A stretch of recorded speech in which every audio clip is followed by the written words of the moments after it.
Hi friends, അസ്സലാമു അലൈക്കും. Welcome to മസിയാമീസ് വ്ലോഗ്. ഇന്ന് ഞാൻ ഷെയർ ആക്കുന്നത് നല്ലൊരു കുക്കർ ബിരിയാണിയുടെ റെസിപ്പിയാണ്. കുക്കറിൽ ഒറ്റ വിസിൽ കൊണ്ട് തന്നെ വെറും 10 മിനിറ്റിൽ റെഡിയാക്കി എടുക്കാവുന്ന ഒട്ടും കുഴഞ്ഞു പോകാത്ത ബിരിയാണിയുടെ റെസിപ്പിയാണ് ഇന്ന് ഷെയർ ആക്കുന്നത്. ബിരിയാണി റെഡിയാക്കുന്നതിന് വേണ്ടി ഒരു വലിയ ചിക്കൻ വലിയ പീസസ് ആയിട്ട് കട്ട് ചെയ്ത് ക്ലീൻ ചെയ്തെടുത്തിട്ടുണ്ട്.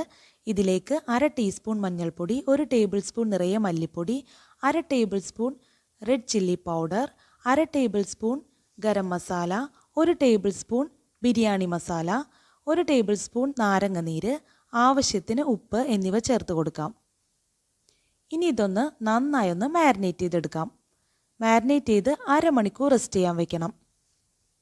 ഇനി ബിരിയാണിക്ക് വേണ്ട റൈസ് ഒന്ന് സോക്ക് ചെയ്യാൻ വെക്കാം. 3 കപ്പ് ബസുമതി റൈസ് നന്നായി കഴുകി വൃത്തിയാക്കിയ ശേഷം 20 മിനിറ്റ് വെള്ളത്തിൽ സോക്ക് ചെയ്ത് വെക്കണം.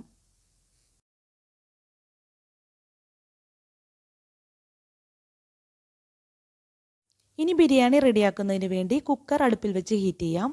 നന്നായി ഹീറ്റായി വരുന്ന സമയത്ത് 2 ടേബിൾ സ്പൂൺ സൺഫ്ലവർ ഓയിൽ ചേർത്ത് കൊടുക്കാം. ഇനി ഇതിലേക്ക് കുറച്ച് ഹോൾ സ്പൈസസ് ആഡ് ചെയ്ത് കൊടുക്കാം. ബേ ലീഫ്, പട്ട, ഗ്രാമ്പു, ഏലക്ക എന്നിവയാണ് ആഡ് ചെയ്ത് കൊടുത്തത്. ഇനി ഇതിലേക്ക് 2 ചെറിയ സവാള ഫൈനായിട്ട് സ്ലൈസ് ചെയ്തത് ചേർത്ത് കൊടുക്കാം. ഇതൊന്ന് നന്നായി വഴറ്റിയെടുക്കണം.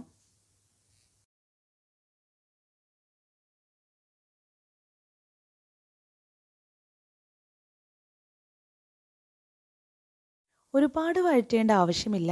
ഒന്ന് ട്രാൻസ്പെറൻ്റായി വരുന്ന സമയത്ത് തന്നെ ഇതിലേക്ക് 1 ടേബിൾ സ്പൂൺ നിറയെ ഇഞ്ചി വെളുത്തുള്ളി ക്രഷ് ചെയ്തത് ചേർത്ത് കൊടുക്കാം. ഇതൊന്ന് 2 മിനിറ്റ് ഒന്ന് സോട്ട് ചെയ്തെടുക്കാം.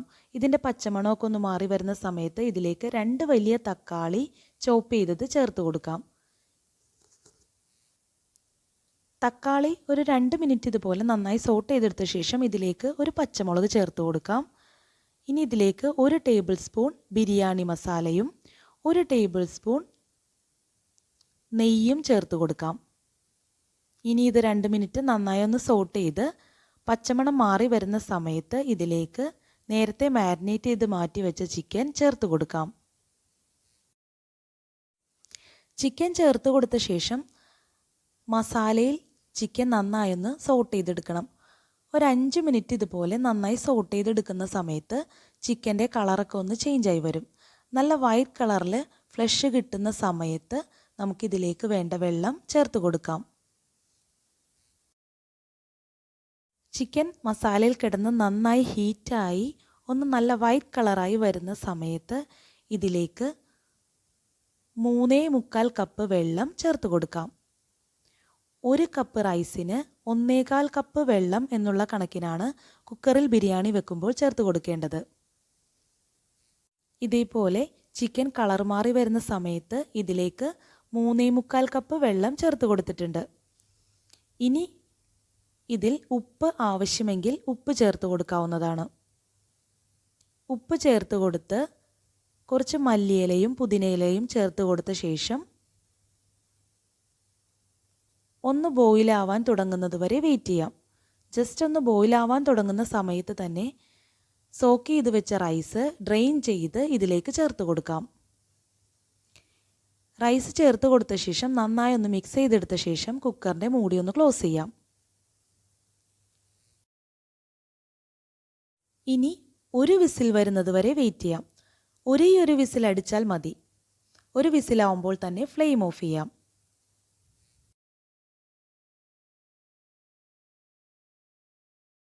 ഒരു വിസിലാകുമ്പോൾ തന്നെ ഫ്ലെയിം ഓഫ് ചെയ്ത് പ്രഷർ ഫുള്ള് റിലീസ് ആവുന്നത് വരെ വെയിറ്റ് ചെയ്യണം.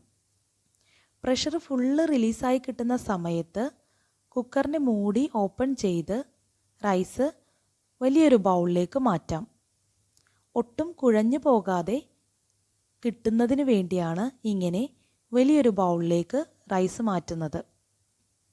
കണ്ടോ, ഇപ്പോൾ നമുക്ക് നല്ല പെർഫെക്റ്റ് ആയിട്ട് കുക്കായി കിട്ടിയിട്ടുണ്ട്. ബിരിയാണി ഒട്ടും അടിയിൽ പിടിക്കാതെ ഒട്ടും കുഴയാതെ തന്നെ നല്ല പെർഫെക്റ്റ് ആയിട്ട് കിട്ടിയിട്ടുണ്ട്. ആവി ഒന്ന് പോയി കഴിയുമ്പോൾ സെർവ് ചെയ്യുന്നതാണ് നല്ലത്. അപ്പോൾ ഈ ഒരു രീതിയിൽ നിങ്ങൾ ബിരിയാണി ട്രൈ ചെയ്തിട്ടില്ല എങ്കിൽ ഒന്ന് ട്രൈ ചെയ്ത് നോക്കണം കേട്ടോ. നല്ല പെർഫെക്റ്റ് ആയിട്ട് തന്നെ റൈസും ചിക്കനും കുക്കായി കിട്ടും. എന്നാൽ ഒട്ടും ഉടഞ്ഞു പോകാതെ തന്നെ കിട്ടുകയും ചെയ്യും. റൈസ് എപ്പോഴും കുക്കറിൽ നിന്ന് വേറൊരു പാത്രത്തിലേക്ക് മാറ്റി ചൂടാറാൻ വെക്കണം. ഒന്ന് ആവി പോയ ശേഷം വേണം ഇത് സെർവ് ചെയ്യാൻ. എങ്കിൽ നല്ല പെർഫെക്റ്റ് ബിരിയാണി ആയിട്ട് തന്നെ നമുക്കിത് സെർവ് ചെയ്യാൻ പറ്റും. കൂട്ടുകാർക്ക് വീഡിയോ ഇഷ്ടപ്പെട്ടാൽ ലൈക്ക് ചെയ്യാനും ഷെയർ ചെയ്യാനും നിങ്ങളുടെ വാല്യുബിൾ ആയിട്ടുള്ള കമൻറ്റ്സ് അറിയിക്കാനും മറക്കരുത്. Thank you for watching.